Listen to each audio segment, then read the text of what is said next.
Fluid Mechanics and Hydraulics Module 3 last portion flow through pipes. ഇതിനു മുന്നേ നമ്മൾ Bernoulli's theorem and its application കണ്ടു. അതിനുശേഷം flow through orifice കണ്ടു. ആ രണ്ട് സെക്ഷനും കണ്ടതിന് ശേഷം മൂന്നാമത്തെ സെക്ഷനിലേക്ക് പോവുകയാണ് flow through pipes. So what do you mean by a pipe? ഒരു pipe എന്ന് വെച്ച് കഴിഞ്ഞാൽ it is a closed conduit, right?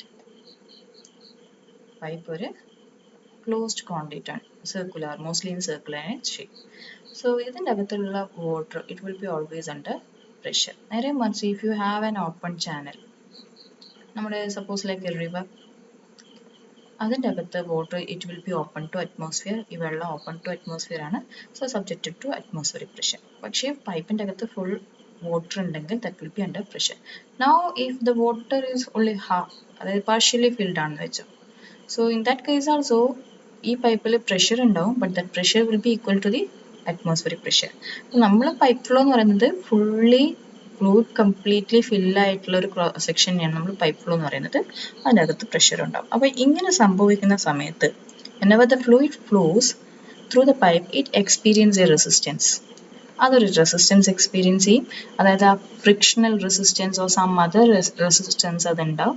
അപ്പോൾ ആ റെസിസ്റ്റൻസിനെ ഓവർകം ചെയ്തിട്ടാണ് ഓരോ ഫ്ലൂയിഡ് ഫ്ലോയും ഓക്കർ ചെയ്യുന്നത്. അപ്പോൾ അത് റെസിസ്റ്റൻസ് ഓവർകം ചെയ്യാം, ആ ഹൈഡ്രോളിക് റെസിസ്റ്റൻസ് ഓവർകം ചെയ്യാൻ വേണ്ടി ഇതിൻ്റെ എനർജി എന്ത് ചെയ്യും, അതിനു വേണ്ടി യൂസ് ചെയ്തിട്ടാണ് അത് മുന്നോട്ട് പോകുക. Suppose for example, if a pipe flow has an energy of 1.8 metre, ഇത്ര എനർജി ഉണ്ടെന്ന് വെച്ചോ. അതായത് നമ്മളെല്ലാം ബെർണോളിസ് ഇക്വേഷൻ പ്രകാരം P/ρg pressure energy plus V²/2g kinetic energy plus Z1 potential energy ഈ രീതിയിലാണ് പറയല്ലേ. Suppose if it has a potential energy of 1.8 meter, അപ്പോൾ ഈ 1.8 മീറ്റർ പൊട്ടൻഷ്യൽ എനർജി വെച്ചിട്ടാണ് ഒഴുകി തുടങ്ങുന്നത് വെച്ചോ. Don't bother about kinetic energy or pressure energy, initial energy 1.8 metre എന്ന് വെച്ചു. അപ്പോൾ ഈ 1.8 മീറ്റർ എനർജിയിൽ നിന്ന് ഹൈഡ്രോളിക് റെസിസ്റ്റൻസ് ഓവർകം ചെയ്യാൻ വേണ്ടി ഇഫ് ഇറ്റ് യൂസസ് 0.3 മീറ്റർ, ബാക്കി another distance or another section ബാക്കിയുള്ള എനർജി എത്രയായിരിക്കും, 1.5 മീറ്റർ മാത്രമായിരിക്കും. അപ്പം നമ്മുടെ ഓൾറെഡി ഉള്ള 1.8 മീറ്ററിൽ നിന്ന് ഇത്രയും ലോസ് സംഭവിച്ചതിന് ശേഷമാണ് നമുക്ക് ഈ 1.5 മീറ്റർ കിട്ടുന്നത്. അപ്പോൾ ഈ 0.3 മീറ്റർ എന്തിനാ യൂസ് ചെയ്തിരിക്കുന്നത്, ഈ ഹൈഡ്രോളിക് റെസിസ്റ്റൻസിനെ ഓവർകം ചെയ്യാൻ വേണ്ടി യൂസ് ചെയ്തിരിക്കുന്നത്. അപ്പോൾ ഈ എനർജീനെയാണ് നമ്മൾ ഹെഡ് ലോസ് എന്ന് പറയുന്നത്. അപ്പോൾ ഒരു പൈപ്പിൻ്റെ അകത്ത് ഫ്ലോ സംഭവിക്കുമ്പോൾ പലതരത്തിലുള്ള എനർജി ലോസസ് ഉണ്ടാവാം. അത് നമ്മൾ മെയിൻലി രണ്ടായിട്ട് ക്ലാസിഫൈ ചെയ്തിരിക്കുന്നത്. That is the major energy loss and minor energy loss. Head ലോസിനെ രണ്ടായി ക്ലാസിഫൈ ചെയ്തിരിക്കുന്നു, major energy loss and minor energy loss. Again, this major energy loss is due to friction. ആ പൈപ്പിൻ്റെ അകത്തുള്ള ഫ്രിക്ഷൻ കാരണമാണ് major energy loss ഉണ്ടാകുന്നത്. നേരെ മറിച്ച് മൈനർ എനർജി ലോസ് എന്ന് whatever reason other than the frictional loss, ആ റീസൺസിനൊക്കെ നമ്മൾ മൈനർ എനർജി ലോസ് കാറ്റഗറിയിൽ പെടുത്തും. For example, sudden expansion of pipe, like if the pipe, നമ്മുടെ പൈപ്പ് പെട്ടെന്ന് അതിൻ്റെ സൈസ് കൂട്ടി, ഡയമീറ്റർ കൂട്ടിയെന്ന് വെച്ചോ. അപ്പോൾ അങ്ങനെ ആ പോയിന്റിലുള്ള ലോസ് എന്താണോ അതിന് നമ്മൾ due to sudden minor loss ആയിട്ട് കണക്കാക്കും, due to sudden expansion. Now it suddenly contracted, പൈപ്പിന്റെ ഡയമീറ്റർ പെട്ടെന്ന് കുറഞ്ഞു, അപ്പോഴും ലോസ് സംഭവിക്കാം. പൈപ്പ് ഒരു ബെൻഡ് ഷേപ്പിലേക്ക് പോയി, അപ്പോഴും ലോസ് സംഭവിക്കാം. Suppose in the pipe we have A fittings, ഒരു വാൽവ് ഉണ്ട് ക്ലോസ് ചെയ്യാൻ ഓപ്പൺ ചെയ്യാൻ, അങ്ങനെയുള്ള ഫിറ്റിംഗ്സിൻ്റെ അടുത്തുനിന്ന് ലോസ് സംഭവിക്കാം. വേറെ എന്തെങ്കിലും ഒബ്സ്ട്രക്ഷൻസ് ഉണ്ടെങ്കിൽ ചെയ്യാം. ഇനി എൻട്രിയിലും എക്സിറ്റിലും, അതായത് പൈപ്പ് ഒരു ടാങ്കിൽ നിന്ന് വേറൊരു ടാങ്കിലേക്ക് കയറി പോവുകയാണ്, എക്സിറ്റ് ചെയ്യുകയാണ്, ആ രീതിയിലൊക്കെ വരുമ്പോൾ ലോസസ് ഉണ്ടാവും. അപ്പോൾ ഇത് ഓൾ ടുഗദർ നമ്മൾ മൈനർ ലോസ് ആയിട്ട് കണക്കാക്കരുത്. ഇനി നമ്മൾ ഏറ്റവും ഇമ്പോർട്ടൻ്റ് ആയിട്ട് ഫോക്കസ് ചെയ്യേണ്ടത് ഇതിൻ്റെ അകത്ത് മേജർ ലോസ് ആണ്. Major loss is due to friction only. Okay, അപ്പോൾ അതെങ്ങനെയാണ് കണ്ടുപിടിക്കുന്നതെന്ന് ആദ്യം നോക്കാം, അതിനുശേഷം മൈനർ എനർജി ലോസസിലേക്ക് പോവാം. Okay, so the major energy loss is due to friction. അത് കാൽക്കുലേറ്റ് ചെയ്യാൻ വേണ്ടി we are going to use two equations. First one is Darcy Weisbach formula and the second one is Chezy's formula. ഇതിൽ Darcy Weisbach formula ആണ് ഈ പോർഷനിൽ നമ്മൾ more focus ചെയ്യുന്നത്. Chezy's formula, even though we will say what it is, നമ്മൾ ഇത് കൂടുതലായിട്ട് പഠിക്കുക 5th മൊഡ്യൂളിലാണ്. Okay, so let me focus to Darcy Weisbach formula. The formula is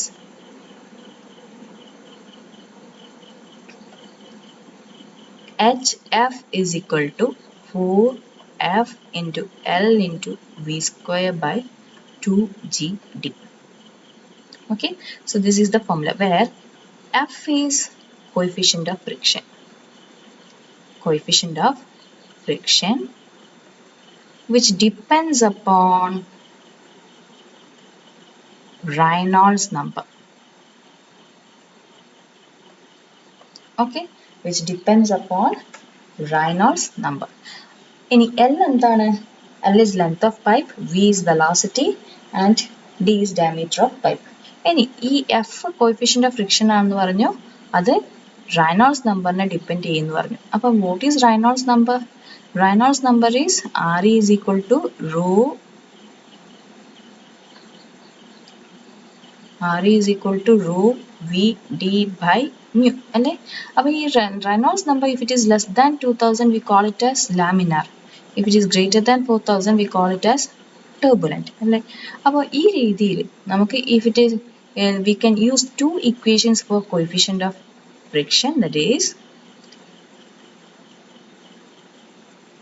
F is equal to 16 by RE. ഇത് ഒരു set equation if RE is less than 2000. അതായത് flow laminar അല്ലെങ്കിൽ laminar എന്ന് പറയുന്ന ഒരു വേറൊരു ടേമാണ് വിസ്കസ് ആണെങ്കിൽ നമുക്ക് RE വാല്യൂ 2000 ആയിരിക്കും, ലെസ് ദാൻ 2000 ആയിരിക്കും. അപ്പോൾ നമുക്ക് യൂസ് ചെയ്യാൻ പറ്റുന്ന ഇക്വേഷനാണ് കോഎഫിഷ്യന്റ് ഓഫ് ഫ്രിക്ഷനിൽ യൂസ് ചെയ്യാൻ ഇക്വേഷനാണ് 16 by RE. If it is greater than 4000, if the RE value is greater than 4000 to 10 power 6, നമുക്ക് യൂസ് ചെയ്യാനുള്ള ഇക്വേഷനാണ് F is equal to 0.079 divided by RE raised to 1 by 4. അപ്പോൾ ഈ രണ്ട് രീതിയിൽ വേണം നമുക്ക് കോഎഫിഷ്യന്റ് ഓഫ് ഫ്രിക്ഷൻ യൂസ് ചെയ്യാൻ. Okay, ഇനി ഇതേ ഇക്വേഷനിലേക്ക് വീണ്ടും വരാം. 4F into L into V square by 2GD എന്ന് പറഞ്ഞു. ഇത് ഇക്വേഷൻ ഞാൻ വേറൊരു രീതിയിൽ എഴുതുവാണ്. This is equal to F into L V square by 2GD. ഇവിടെ ഈ F എന്ന് പറയുന്നത് ഈ F എന്ന that will be equal to 4F ആണ് അല്ലെ. 4Fനെ റീപ്ലേസ് ചെയ്തിട്ടാണ് ഈ F എഴുതിയിരിക്കുന്നത്. പക്ഷെ ഈ Fനെ നമ്മൾ പറയുന്ന പേര് ഫ്രിക്ഷൻ ഫാക്ടർ എന്നാണ്. where F is friction factor. ഇപ്പോൾ ക്വസ്റ്റ്യനിൽ ന്യൂമറിക്കൽസ് ചെയ്യുമ്പോൾ രണ്ട് കൺഫ്യൂസിംഗ് ആയി വരും. അപ്പോൾ ശ്രദ്ധിക്കുക, 4FL V square by 2GDയിലെ ഈ F എന്ന് പറയുന്നത് കോഎഫിഷ്യന്റ് ഓഫ് ഫ്രിക്ഷൻ ആണ്. FL V square by 2GDയിലെ F എന്ന് പറയുന്നത് ഫ്രിക്ഷൻ ഫാക്ടർ ആണ്. പ്രോബ്ലം വരുമ്പോൾ കൂടുതൽ ഡീറ്റെയിൽ ആയി ഇത് രണ്ടും എങ്ങനെയാണ് നമ്മൾ ക്വസ്റ്റ്യൻ വായിക്കുമ്പോൾ എടുക്കേണ്ടതെന്ന് നമുക്ക് അവിടെ നോക്കാം. ഓക്കെ, ഇനി സെക്കൻഡ് ഫോർമുലേഴ്സിലേക്ക് പോവാം. Second formula is Chassis formula.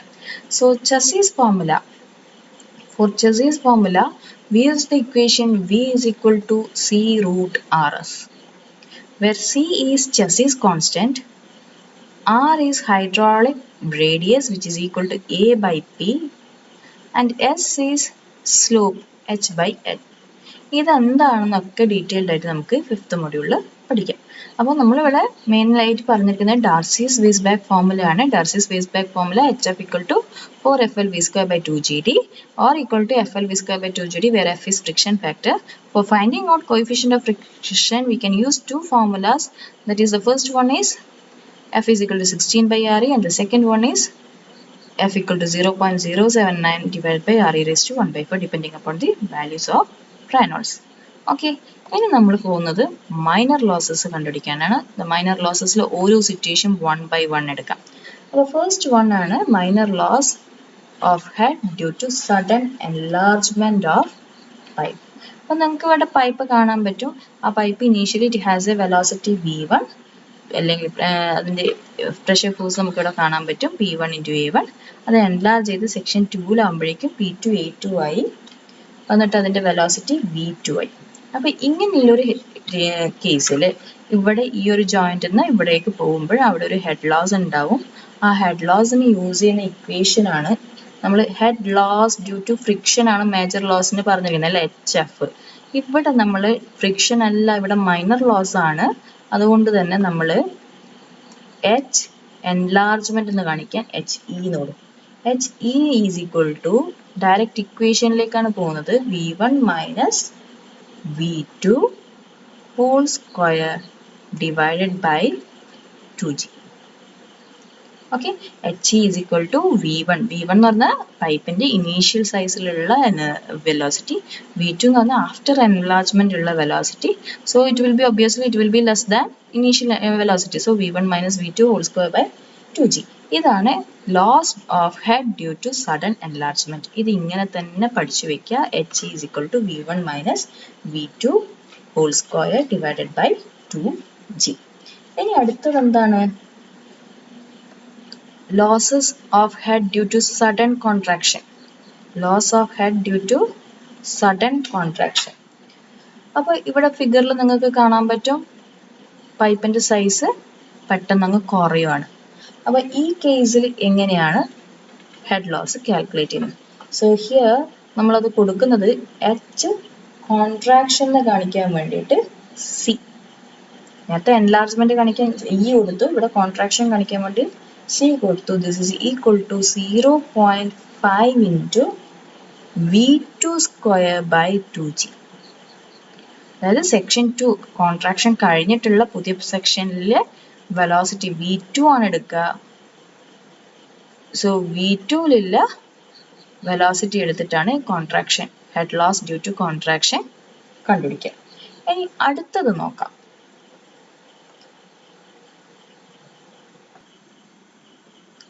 Loss of head at entrance of pipe. അപ്പം ഇത് for example if I draw a entrance situation, suppose I have a tank like this.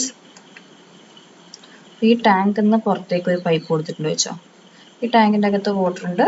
അപ്പം ഇങ്ങനെ ഒരു സിറ്റുവേഷനിൽ അപ്പോൾ ഈ ടാങ്ക് എന്ന് ഇത് ഒരു പുതിയ ഒരു പൈപ്പിലേക്ക് കയറുവാണ്. ഈ പോയിന്റിനാണ് എൻട്രി. അപ്പോൾ ഈ പൈപ്പിലേക്ക് വെള്ളം വരുന്നത് ഒരു ടാങ്കിൻ്റെ അകത്തുനിന്നാണ്. സോ ഈ ടാങ്കിൻ്റെ അകത്തുനിന്ന് ഈ ഏരിയ കോൺട്രാക്ട് ചെയ്തിട്ടാണ് ഈ പൈപ്പിലേക്ക് വരുന്നത്. അപ്പോൾ എൻട്രിയുടെ ഒരു ലോസ്, അതായത് സപ്പോസ് ഇവിടെ നമുക്ക് 2 മീറ്റർ വാട്ടർ ഉണ്ടെന്ന് വെച്ചോ. അപ്പോൾ ഈ 2 മീറ്റർ വാട്ടർ ഹെഡ് തന്നെ ഉണ്ട് അവൈലബിൾ. ഈ പോയിന്റ് വരെ നമുക്ക് 2 മീറ്റർ ഹെഡ് ഉണ്ട്. പക്ഷേ ഇവിടെ എത്തുമ്പോഴേക്കും ഈ ഒരു പോയിന്റിൽ എത്തുമ്പോഴേക്കും ഈ 2 മീറ്റർ എന്നുള്ള ഹെഡ് ഒന്ന് ജസ്റ്റ് ഒന്ന് ഡിപ്പ് ചെയ്യും. അതായത് എത്രയാണോ ഹെഡ് ലോസ് സംഭവിക്കുന്നത്, സപ്പോസ് 0.1 ആണ് സംഭവിക്കുന്നതെങ്കിൽ 1.9 മീറ്റർ ഇവിടുത്തെ പൊട്ടൻഷ്യൽ എനർജി ഉണ്ടാവും. ആ 1.9 മീറ്റർ വെച്ചിട്ട് വേണം ഇത് അങ്ങോട്ട് ഫ്ലോ ചെയ്യാൻ വേണ്ടിയിട്ട്. അപ്പോൾ ഇത് again it is N like contracted പൊസിഷനിലേക്ക് വരുന്നത്. അതായത് ഇതൊരു പൈപ്പ് ആയിരുന്നെങ്കിൽ ഈ പൈപ്പിന്റെ ലാർജ് ഡയമീറ്റർ ഒന്ന് കുറഞ്ഞു വരിക. അപ്പോൾ same like loss of head due to sudden contraction, ആ സെയിം ഇക്വേഷൻ നമുക്ക് ഇവിടെ യൂസ് ചെയ്യാൻ പറ്റും. അപ്പോൾ ഇവിടെ നമ്മൾ എച്ച് ഐ എന്ന് കൊടുക്കുന്നത്, അതായത് ഇൻലെറ്റ് എന്നുള്ള ഉദ്ദേശം. നമ്മൾ ഇത് പൈപ്പിന്റെ ഇൻലെറ്റ് സ്റ്റാർട്ടിംഗ് സെക്ഷൻ ആണെന്ന് കൊടുക്കാൻ വേണ്ടി H I is equal to ആ same equation 0.5 V2 square by 2g. Okay, ഇനി നാലാമത്തത് എന്താ? Loss of head at exit of the pipe. ഇതാണ് നാലാമത്തത്.